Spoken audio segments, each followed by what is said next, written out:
Do you get lonely sometimes? Or do you actually enjoy being alone? Do you feel like solitude is a completely bad thing? Or are there some benefits to it?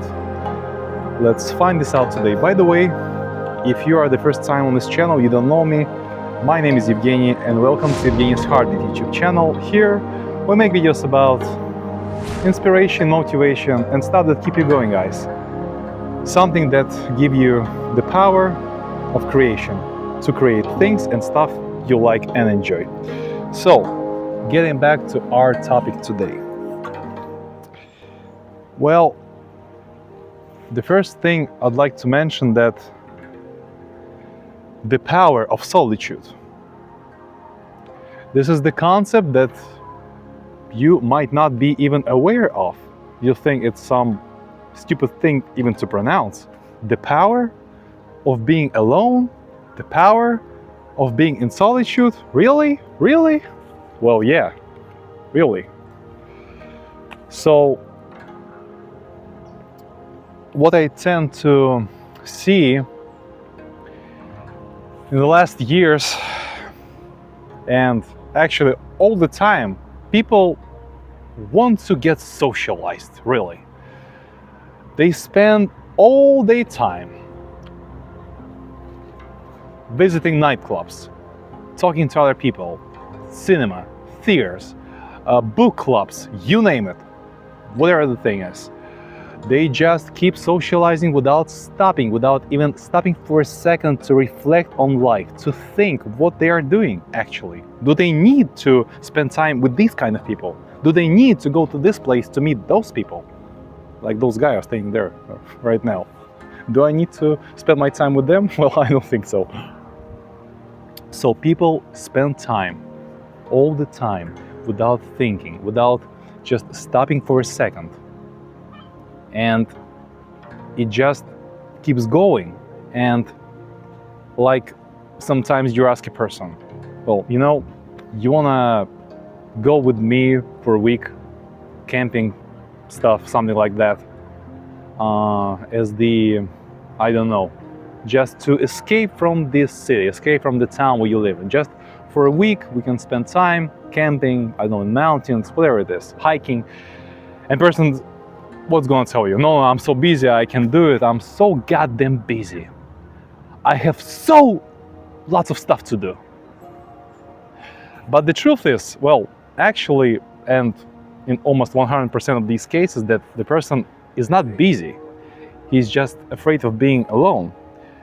And here it's not even alone, it's with you, but he's afraid of being away from civilization, away from television, from these smartphones, from computers, afraid of being alone with himself. And this is a very crucial thing, because people are being afraid of the thing that can actually give them so much power. And I want to prove it to you today. And I'm sure I'm gonna do it. So, why solitude can and actually does bring us power? It's very simple. Because when you are alone, when you are actually alone, nobody else is alongside with you. When you're alone, you can stay with your own self and restore the naturalness, the natural state of your being. What does it mean? Well, it means that you don't need to put on this fucking mask anymore. That you put on every time you walk out of your house to meet the public, to meet society, to meet other people. You do wear a mask, depending on the mask, but every time you do. In front of different people, your family, friends, your colleagues, people you never met before. And actually, when you never met a person before, when you meet someone for the first time, you say certain words, you present yourself in certain quality. Listen, I don't know, maybe Hi, my name is Evgeny, I'm an engineer. Or my name is Evgeny, hey, nice to meet you, I'm an actor. No, I'm an artist. No, I'm someone else. I'm just a guy passing by. I don't want to give any details, any information whatsoever to you. Depends.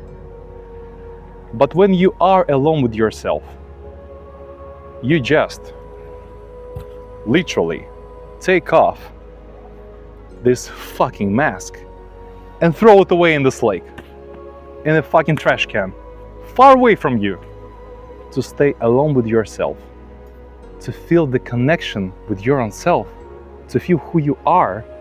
And people are afraid of it because they are afraid to get to know their true personality, to get to know their true own self, their nature.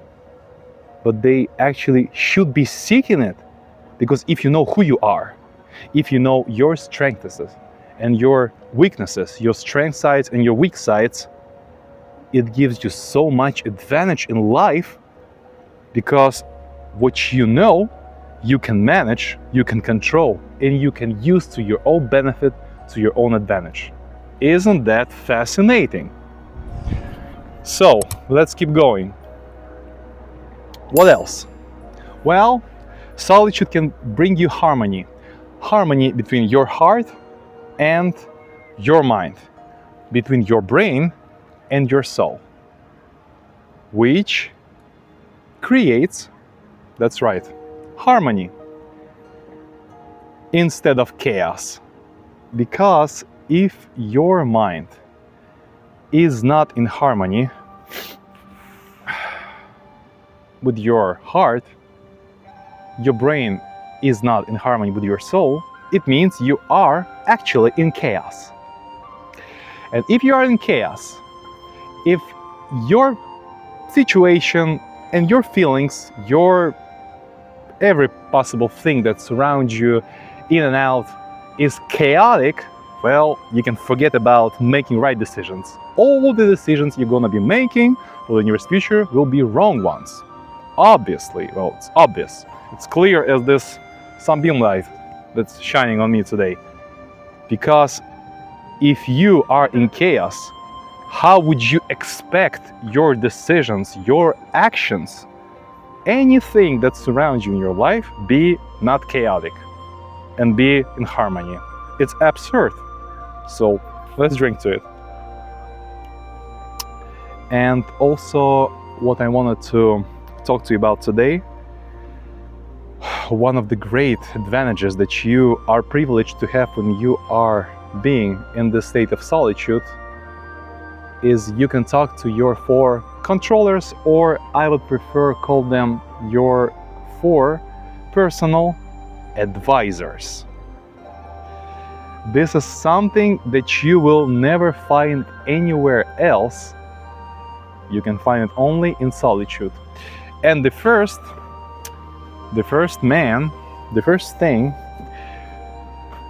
advisor we can talk to is God. He's somewhere there, watching over us. Well, if you're like me, an atheist, don't believe in God, well, think about Mother Nature. So, the question is, how Mother Nature views you in her own eyes? How are you presented or represented in their eyes? How do they see you?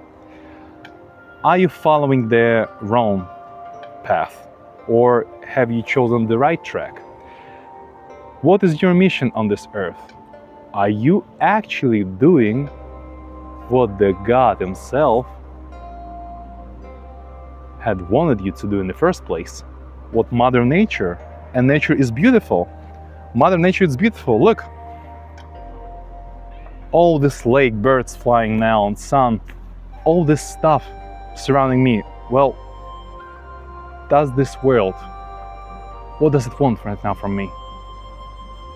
How it wants me to behave, to act in a certain way. Think of it.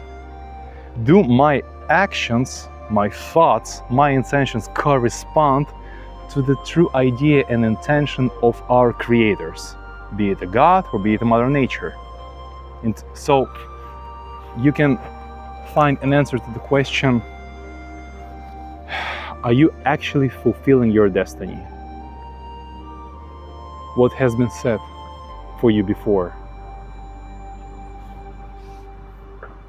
I think it's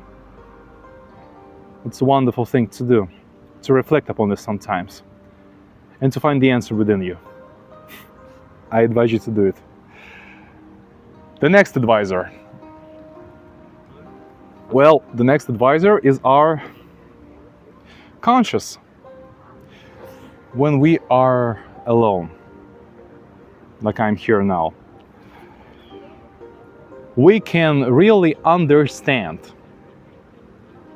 and feel whether our actions and things we do in life have some moral grounding. Are they moral ones? Are they good ones? If my behavior is correct, if my behavior is good for the society, for the world, for the nature, am I actually living my life the way a good person should? Or maybe my actions and the way I treat people is not so good, or could be better. Well, lots of stuff to reflect upon. The next advisor, well, is people.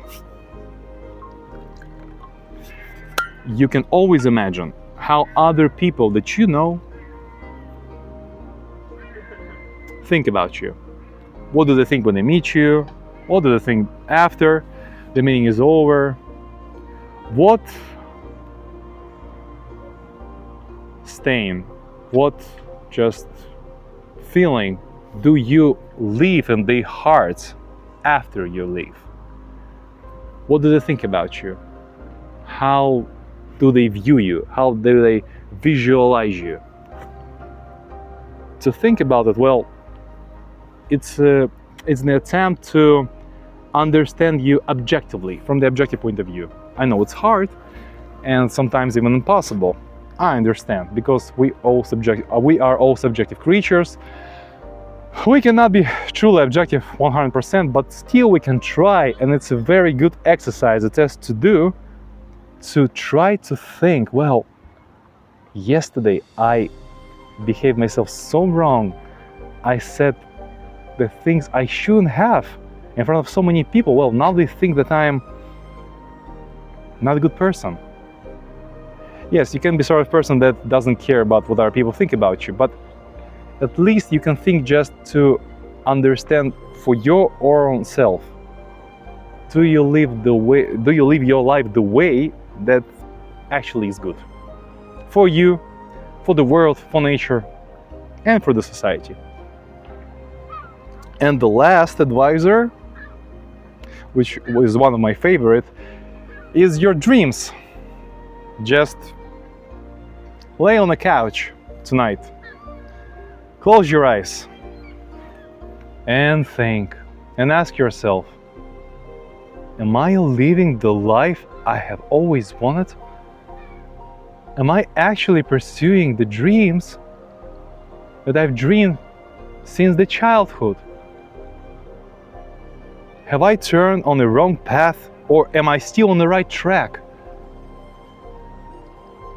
I have wanted to become this and that. I have wanted to achieve so many things, but have I?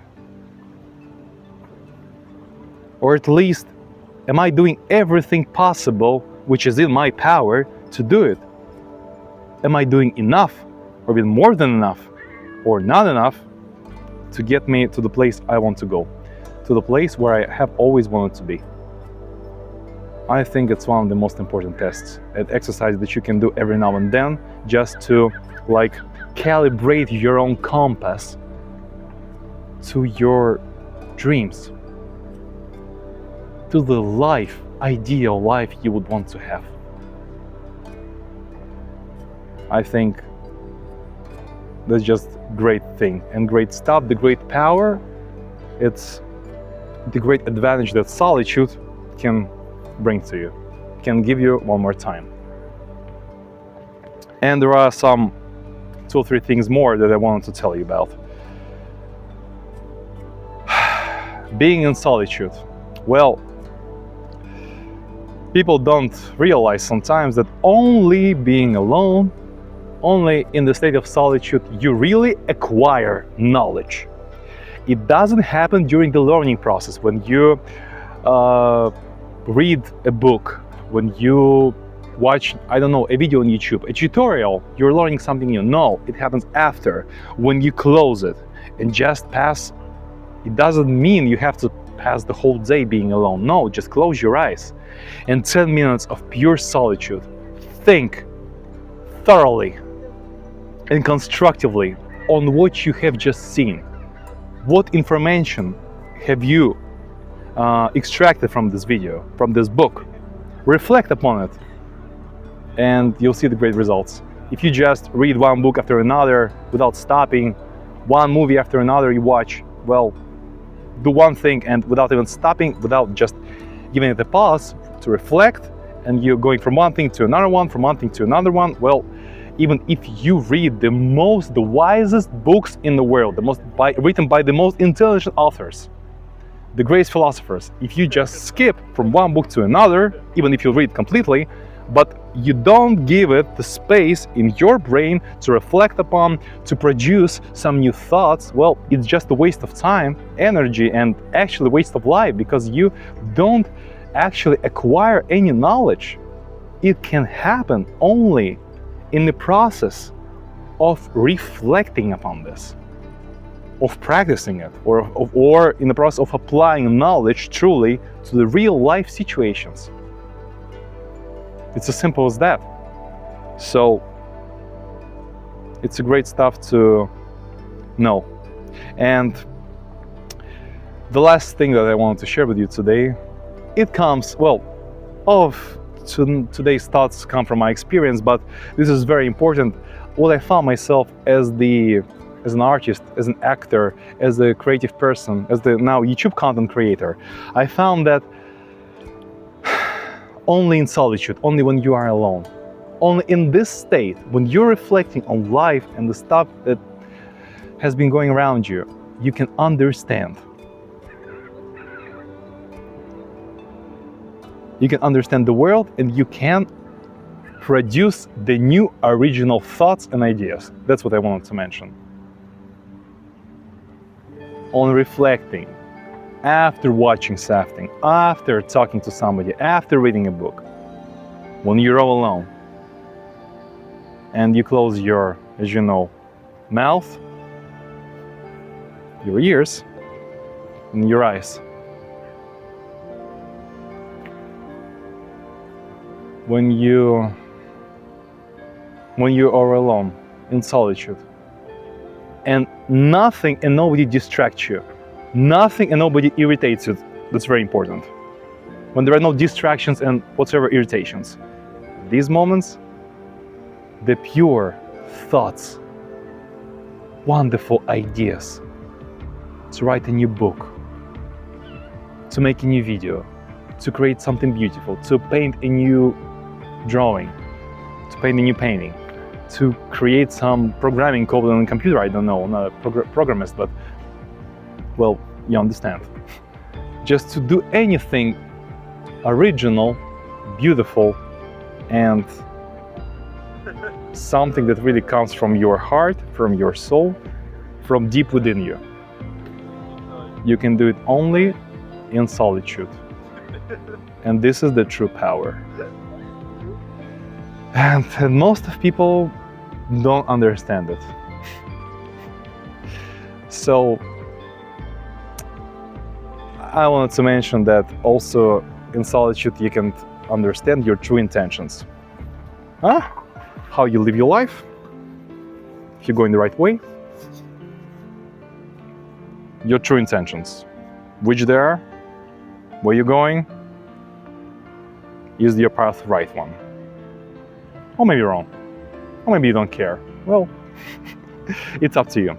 So if you like this video, I want to thank you. I want to ask you to leave comments below in the comment section and tell me if you are afraid of being alone, if you actually fear the state of solitude, if you never thought before that solitude can give you so much power. before this video, have you always perceived the solitude as the something weak, that something that only takes away your powers, takes away your strength? Now you know it can give you power. It can actually motivate you and propel your movement in life.